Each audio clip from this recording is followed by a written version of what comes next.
What's up, everybody? This is technodrew. I'd like to wish everyone a happy new year. And in this video, we're going to talk about the technologies that 2009 had to offer. So, I prepared a list here. Unfortunately, I could only think of 9. I tried my best to make it an even 10, but it looks like this is the way it's going to be. I've ordered these according to, in my opinion, how innovative the actual products were. So, at the top of the list comes the iPhone 3GS, possibly the greatest product of 2009.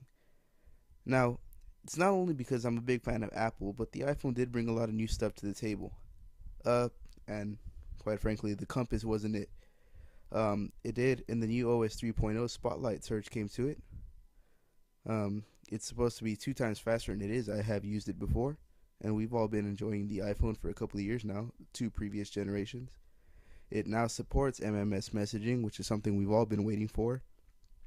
It has a video camera in it, which is another thing we've been looking forward to for a long time. You can actually upload to YouTube. And actually, I read somewhere that since the iPhone 3GS came out, mobile uploads to YouTube have increased by like 300%. So that's probably because people are using Wi-Fi networks in their iPhones to upload videos that they used in the built-in camera. So the iPhone 3GS definitely takes it all for the year 2009 anyways. We'll see what Apple, well, not necessarily Apple, brings to 2010. So number 2 kind of pissed me off. It really made me mad. The Droid.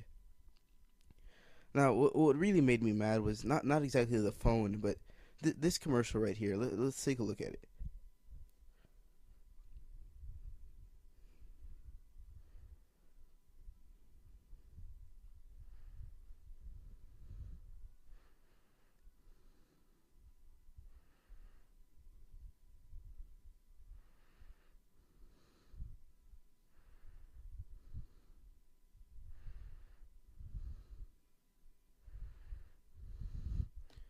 Seriously, that last part looked like it was taken out of Transformers. But they didn't make one good point in this commercial. I mean, a real keyboard. Any phone with a touch interface is gonna lack a physical keyboard. It's a choice you make when you buy a new phone. You're either gonna have one, or you're not.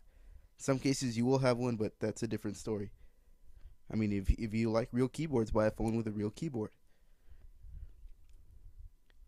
Simultaneous apps. I don't know what they're trying to get across to you right there.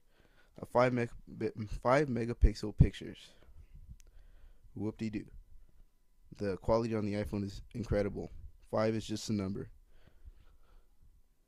Customize. They need to be more specific. I don't run widgets. Oh well, Droid, you don't have an application store.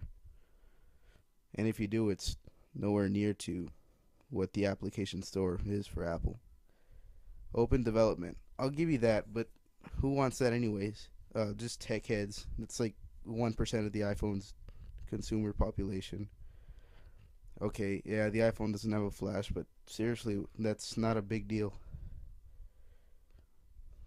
This is just crap. Now they're just finding crap that's different.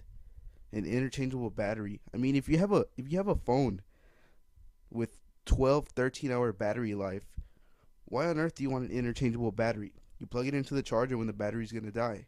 Are you going to buy a separate charger? Are you going to buy a separate battery for your Droid? Does the battery suck that bad? Everything I don't. Oh, it's cute how they took the little I like Apple. Copyright infringement. Droid does. They left too much stuff out there. This commercial really pissed me off. But it was so popular and so talked about, it had to make number 2 on my list. Next, we'll talk about Google Wave. We all heard about Google Wave and how when it came out, you needed an invitation to be able to actually use it.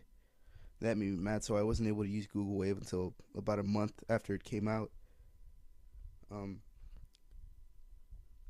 It's unclear as to actually what it is.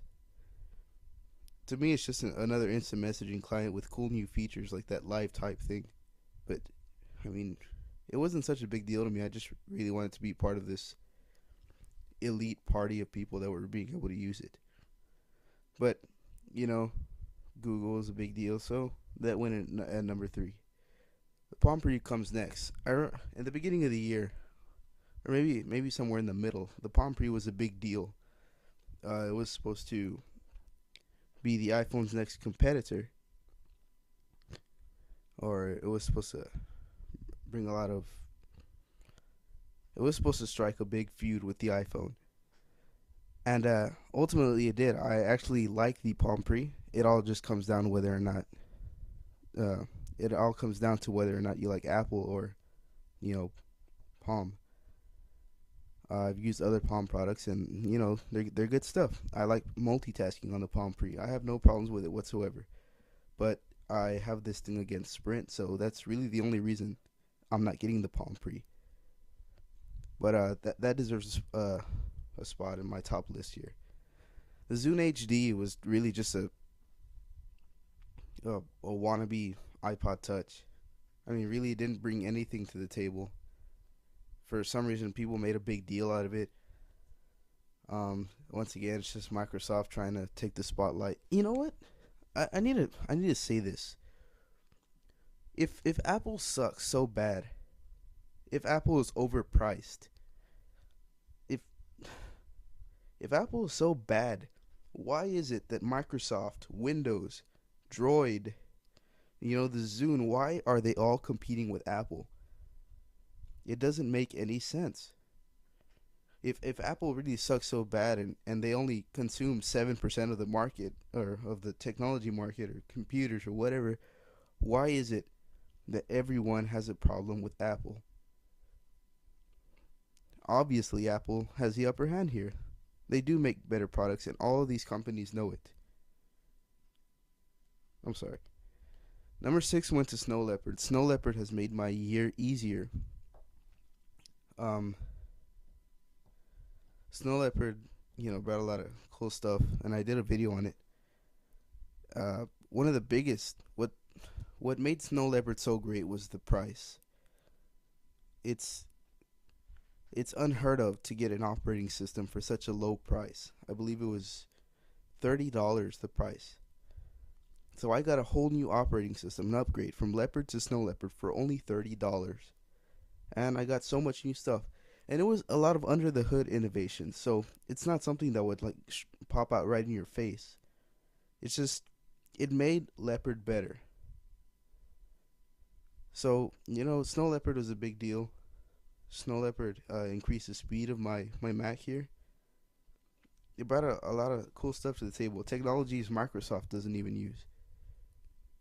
And it's great. You should check it out. Windows 7. What a joke.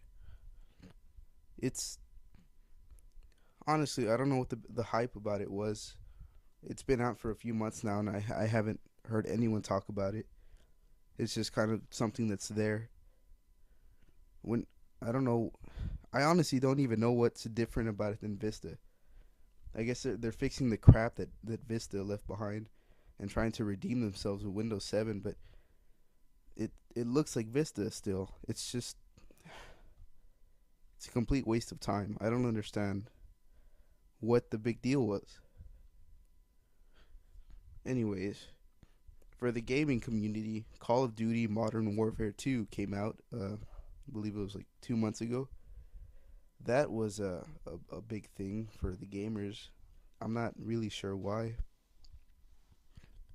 I'm not actually a gamer myself, but I've watched friends play Special Ops and Call of Duty Modern Warfare 2, and it actually looks pretty fun. The graphics are intense, and it offers a lot of new features that previous Call of Duty games didn't have, so that makes the top list. Lastly, we have Bing, which wasn't even a big thing. It's a new search engine by Microsoft.